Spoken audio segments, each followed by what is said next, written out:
Hello student, आज आपण पाहणार आहोत व्हर्टिकली अँगल कशा प्रकारे फाइंड आउट करायचे.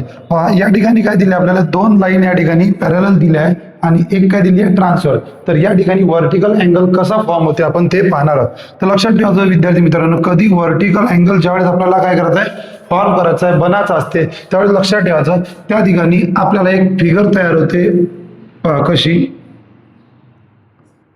एक्स ची फिगर तुमची तयार होते. जसं आता या ठिकाणी पहा,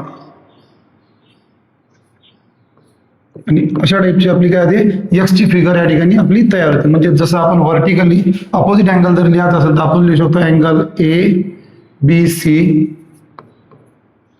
अँड अँगल कोणता घेऊ शकतो, एक हा झाला, तर एक घ्या तुम्ही हा, तर डी बी एफ. कोणता अँगल, डी बी एफ. ओके.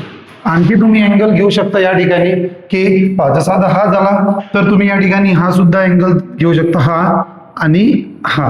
ओके. तर E F H angle, E F H and angle हे घेऊ शकता तुम्ही बी एफ जी. कोणता घेऊ शकता अँगल, बी एफ जी.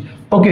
म्हणजे ज्या ठिकाणी तुमचा जसा आता एक्स बाकीची सुद्धा होऊ शकते, म्हणजे ज्या ठिकाणी आपली एक्स अँगल जर बनत असेल, कोणता अल्फाबेट बनत असेल, एक्स अल्फाबेट बनत असेल, तर लक्षात ठेवायचं त्या ठिकाणी आपला कोणता अँगल बनेल, व्हर्टिकली अपोजिट अँगल आपला बनतो. आणि इतक्या इझी वे ना आपण काय करू शकतो, जे दोन लाईन पॅरल दिसल त्या ठिकाणी तुम्हाला ट्रान्सव्हर्सल दिसल, तर त्याच्यामधून आपण काय फाइंड आउट करू शकतो, व्हर्टिकली अपोजिट अँगल एकदम इझिली फाइंड आउट करू शकतो. आणि अशाच प्रकारच्या कन्सेप्ट जर तुम्हाला क्लिअर करायचा तर तुम्ही माझ्या चॅनलला सबस्क्राईब करू शकता. थँक्यू.